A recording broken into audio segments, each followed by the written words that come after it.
Hello everyone, welcome back to GGN. This is part 3 for this news report today, Wednesday, October 24th, 2012. My website is ggnonline.com. That's ggnonline.com. On YouTube, my channels are ddarko2012 and ddarko2013. I'm going to try to figure something out as far as people being able to find the different parts, part 2, part 3. I've had 2 people mention that in the past week for some reason.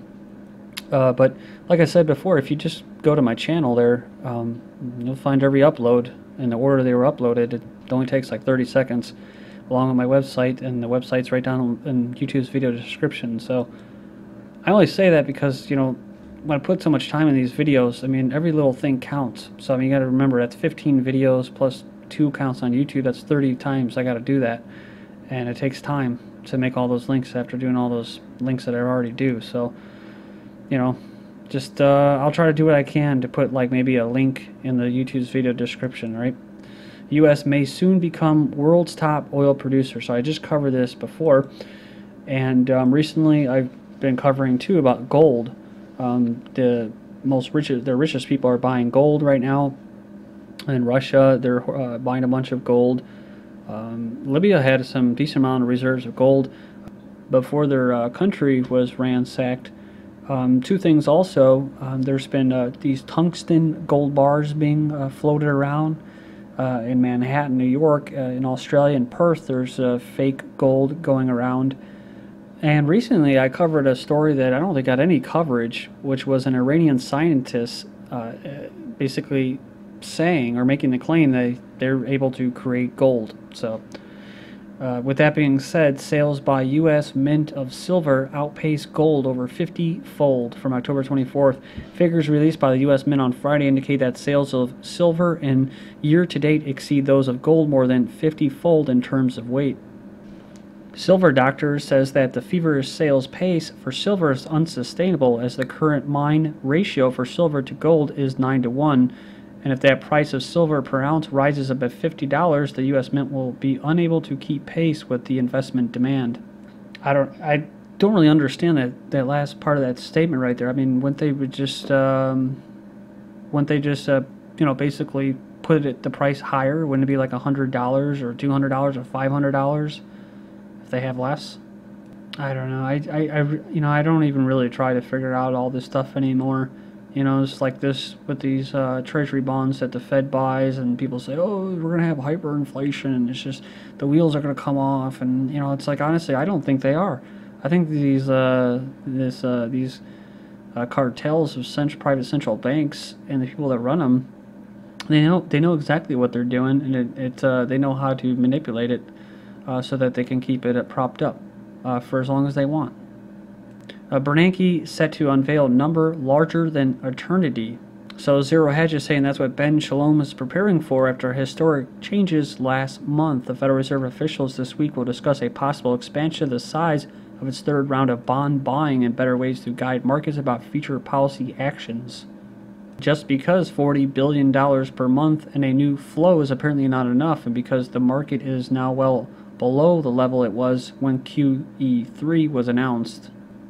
And it goes on and it says that, in other words, instead of ending this Operation Twist, which it can't, as this incremental $45 billion in long end flow added to the market each month, the Fed will merely roll it into an unsterilized program that will expand the Fed's balance sheet not by 40 but by $85 billion per month. And you have Fed bond purchases have not translated into jobs but higher food and gasoline prices. So it says here that Ben Bernanke plans to keep buying treasury bombs and agency mortgage-backed securities until employment improves substantially. That promise may force him to keep buying bonds until the final months of his term ending in January 2014. 37 facts about how cruel this economy has been to millions of desperate American families.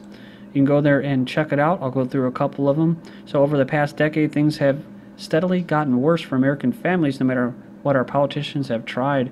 Poverty and government dependence continues to rise, and the cost of living continues to go up as incomes continue to go down. It is truly frightening to think about what the country is going to look like if current trends continue. Number 1, the recent survey discovered that 40% of all Americans have $500 or less in savings. Also, 28% of all Americans do not have a single penny saved for emergencies, along with 10 million households don't have a single bank account. Also, family homelessness in Washington, D.C., one of the wealthiest regions in the entire country, has risen 23% since the last recession began.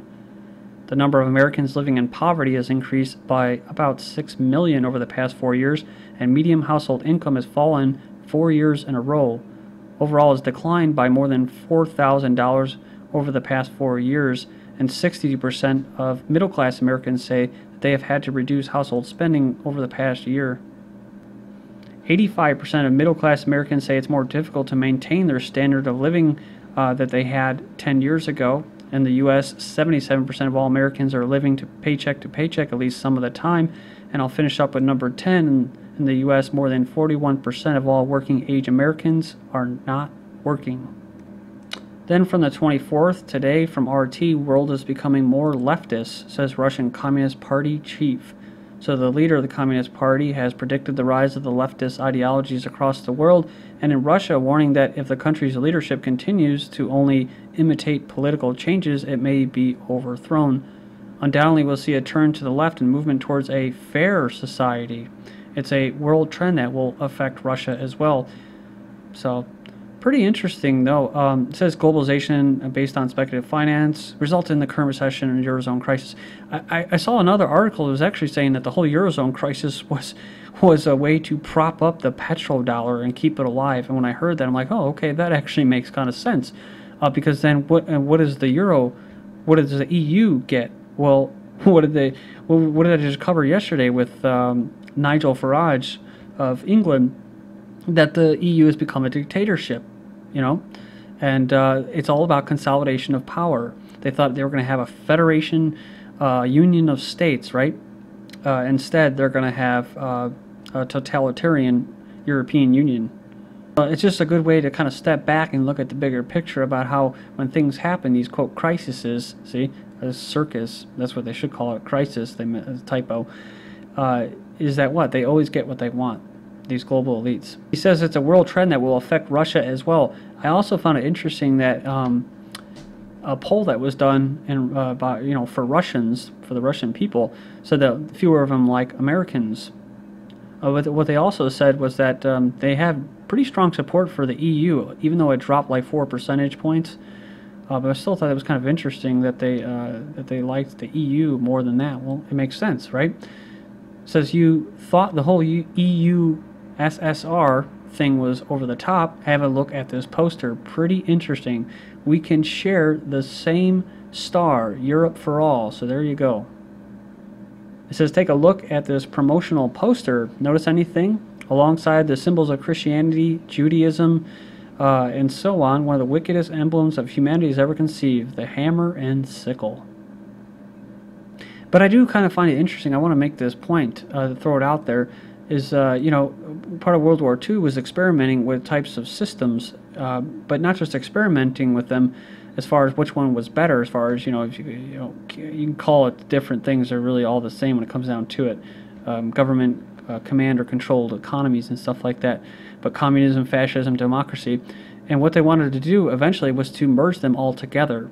So, and then come up with like this kind of universal form of communism for the people and kind of a fascism at the top for the elites. And so that's what you're seeing now in Russia. So you had in the United States, it's kind of weird how we're turning into kind of like this more communist type system. And then here in Russia, they've become more private and they have this huge elite and stuff like that. They're going back to the censoring, but they seem to have more of a capitalist type government or economy. I'm sorry, also in China as well, right? So I find it interesting that in the United States, these Walmarts are really, they kind of are like the thread that's holding civilization together, as far as being civil, not stealing and going apeshit over each other. Once the plug for the grid gets pulled, it's almost like these Walmarts are like military strategic institutions or infrastructure that keep everything going. When the crap does hit the fan, you'll see barbed wire go up. The FEMA camps may actually be in Walmart parking lots. Look at how the structure is built. They have everything there. It's huge inside, which can be a fusion center. But my point is that all the people in America are able to maintain their standard of living because of cheap crap products from out east that are made with slave labor. Now, the irony is that the U.S. and the Americans are trying to make up for this loss of revenue, their income, their savings, by buying cheap products and maintain their standard of living that they used to have. Whereas in China, these people are slaving away to make these cheap products so that they can maintain the American way of life. Isn't that kind of funny that we're both slaving away for this? But in Russia, you have an elite. In Japan, you have your own little elite, all these mafia and bloodline families. You have them in China. You have them in the UK. You have them in the EU. You have them in the United States. And they live a completely separate life. That's what I talk about, two different systems. 11 EU nations get the go-ahead on Robinhood financial tax. So they launched a hotly contested Robinhood financial transaction tax that is tipped to raise billions for the public purse. See, it's for you. It's for the public. Yeah, it says that, and I applaud this, said the European Union's taxation commissioner, so I'm sure she does. It has great benefits to offer. So, after seeing that, I'm sure you can imagine what the benefits are going to be. 3,000 doctors putting patients on death lists that single them out to be allowed to die. So we already know about this, right? It's called eugenics. They're killing all the useless eaters. Then next up we have Department of Defense Population Control, part of U.S. Stability Operations. A Defense Department official admitted yesterday that population control is an integral part of America's stability operations. So Deputy Assistant Secretary of Defense told an audience a few days ago that population control is one of the core missions of the U.S. military in relation to stability operations. He says, while we're seeking to rebalance towards the Asia-Pacific region, again, this is the same thing I was talking about. This is the balancing out. This is why Americans are training Chinese to replace them. While at the same time, you see these BS articles from Bloomberg saying, well, Americans, they just lack the skills. Oh, yeah? Well, then why are their jobs being shipped overseas and they're training the replacements? Because they don't have the skills in China. Because, the Kissingers, the Nixons, all of these people working in the shadows handed China your economy. Strange domes to line the Texas coast in preparation for something to come. FEMA funding impenetrable dome structures around Houston. So remember Walmart's military institutions, FEMA camps as well. Everybody wants to think that they're going to be a big sign saying FEMA camp. We know that these superdomes, sports stadiums, are going to be used for them as well.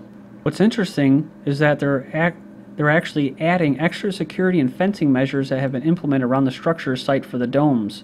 So yeah, talking about reinforcing the structure with iron and concrete until it's a fortress that not even the U.S. Air Force could destroy. FEMA plans to build about 35 of these shelters along the Texas coast. Then we have Army to assign reserve units to NORTHCOM. Says U.S. Army and plans to increase its integration of active duty and reserve forces to align reserve units to regional commands to better meet their needs. As we know, NORTHCOM is in charge of what? Military civil support, civil unrest. So assigning these reserve units to NORTHCOM under these regional assignments would provide it with resources to deploy forces if it may need. Of course, this is Operation Garden Plot, right? Department of Defense Civil Disturbance Plan. Part of the plot warns against racial unrest, which is what they're trying to do right now, anti-war elements. City buses in Baltimore will begin recording conversations of bus drivers and passengers this week. It says they're aimed at helping investigate crimes, accidents, and poor customer service. It says here it'll be locked by a black box that can store up to 30 days of audio. In Spain, they're proposing a law prohibiting recording and capturing of local pigs in action. Chicagoland police hit with torture and forced confession lawsuits. They must be learning this from the agency, which trains NYPD to do the same thing. Caution, red alert, large terrorist cow at large. That's right, the Daily Mail covered a militarized police SWAT teams chasing a cow that went AWOL. The animal was shot dead after the SWAT team said that they were concerned for the public safety. Some actually say that the cow illegally flatulated methane. So, United Nations calls for anti-terror internet surveillance bill. Talking about internationally agreed framework. It would help fight and prosecute the terrorists. Now, some say patents for genetically engineered chimps is perverse. Well, what about handmade humans to save the planet? What about genetically modified super soldiers? You got robots doing heart surgery, robots replacing nurses, pills that tell people to take their pill. This is GGN. Thank you.